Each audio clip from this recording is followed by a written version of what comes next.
In the year 2024, two of rap's biggest superstars clashed in what was termed the biggest rap beef of all time. And like most battles, there was a winner and a loser.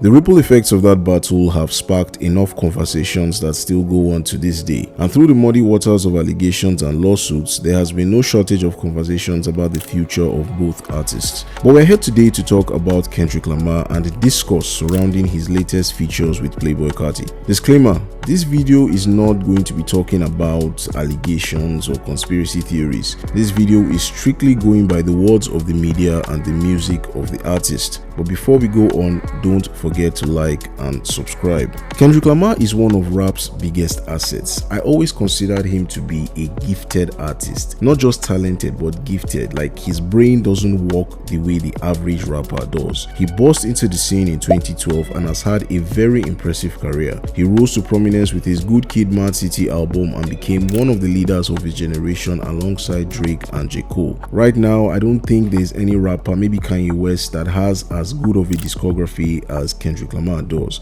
He won a Pulitzer Prize, tons of Grammys, and is just a leader in his craft. Following his victory from last year's squabble with Drake, he proceeded to have one of the best years a rapper could have. I struggle to think of any rapper that has had a better year than Kendrick did. He won the beef. He took a year-long victory lap with shows, awards, and the crowning achievement, the Super Bowl. Now, Kendrick has always positioned himself as a man of competition, and throughout his career, we can see how his love for rap drives him to go where many refuse to go. His music basically takes us through the psyche of who Kendrick Lamar is or who he wants us to see.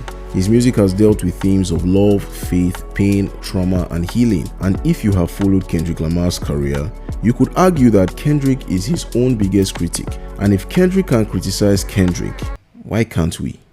You see, criticism is not hate, and many people have a hard time dealing with critique when it comes to something or someone that they like, and the case isn't any different when it comes to Mr. Morale. Whenever anybody dares to criticize Kendrick Lamar, we are bombarded with either one of these two defense protocols from his stan base. And yes, I said stan base because stans and fans are not the same thing. One of the biggest critiques, or maybe even the only critique of Kendrick Lamar, is his hypocrisy.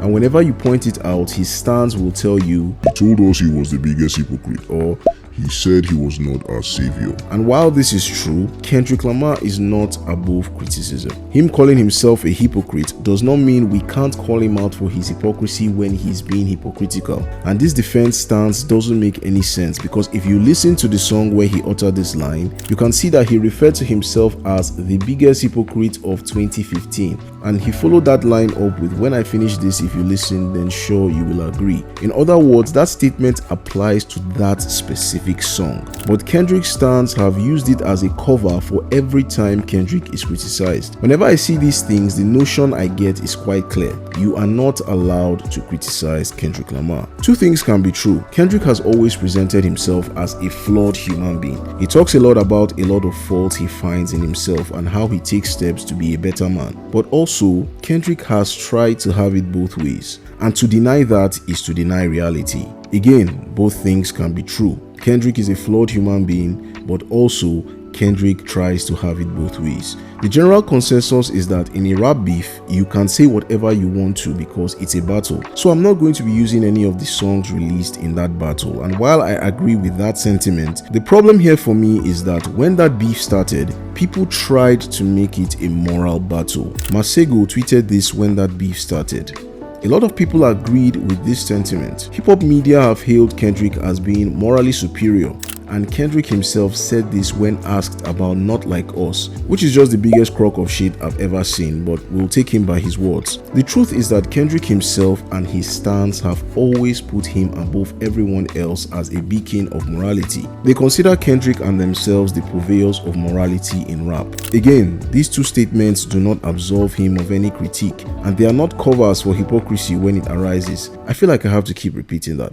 There are two tweets that were posted when Kendrick dropped Watch the Party Die, and that song was dropped after the beef. Now, I'm particularly interested in these tweets because they show exactly what I'm talking about when it comes to moral grandstanding, because this disingenuous notion that Kendrick or his stans have not placed him above everyone else as morally superior is a big fat lie. First up, look at this tweet.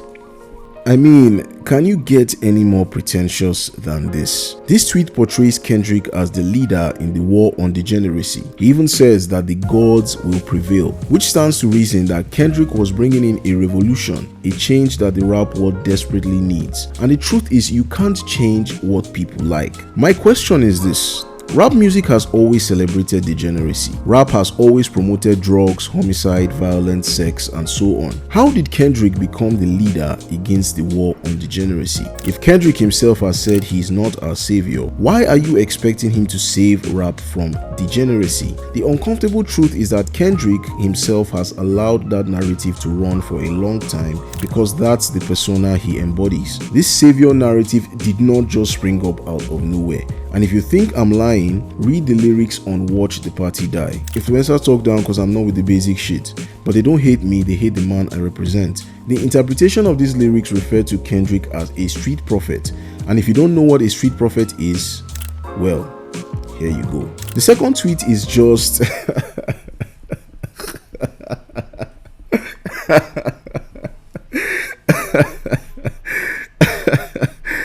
I don't even know where to start, man. This is a grown-ass man talking the way a child would when describing a parent.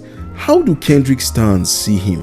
What vision have they seen that we can't see that will allow someone to speak like this? This album may be him scolding us. He's mad at us for letting people have a platform. This was before GNX dropped. This is why the whole Kendrick is not your savior defense is on shaky ground. Because you have people like this. Drake was just he was the most successful version of a bigger problem.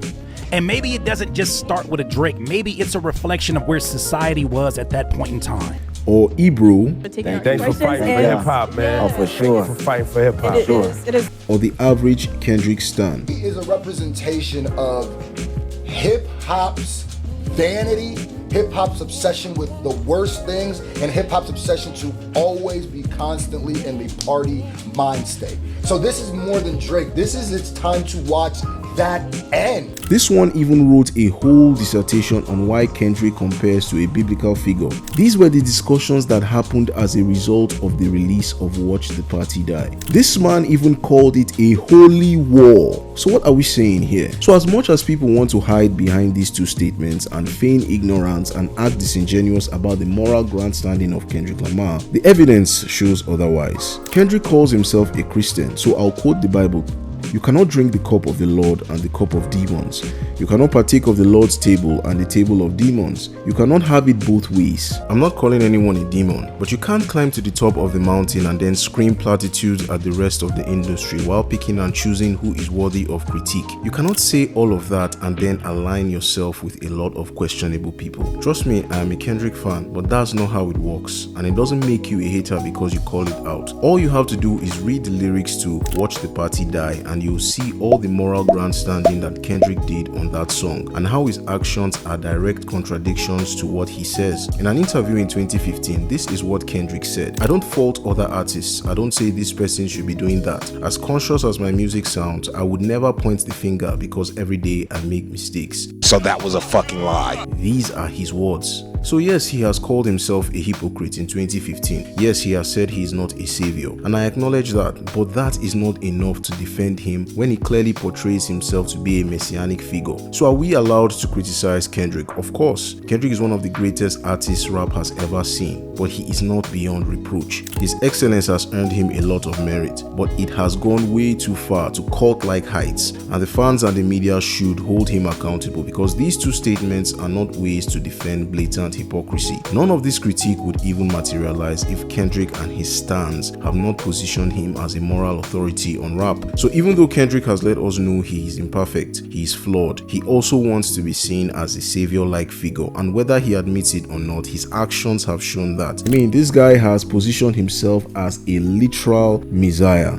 So what are we talking about here? because we all know that if any other rapper did some of these things, they would not be afforded the same grace. Kendrick is a man, flawed like all of us, but he is not beyond reproach. All I ask is to hold him to the same standard that everyone is held to. The good thing is that some of them have started to do just that. The only conclusion there is to come to at this point is that Kendrick Lamar, when it comes to the morals he puts into his songs and the ones that he throws in people's faces as a means of endearing you to him, he selectively applies them when it's convenient for him and most to his benefit. If it allows him to build on his popularity and get a leg up on a competitor or tell a certain kind of story and narrative, he embraces it. But simultaneously, if it prevents him from doing a collab with an artist that might actually benefit his numbers and his appeal, then he's going to look the other way. That's how it all kind of reads, honestly. Thanks for watching. Let me know your thoughts in the comments. Don't forget to like and subscribe, and I'll see you in the next one. Peace.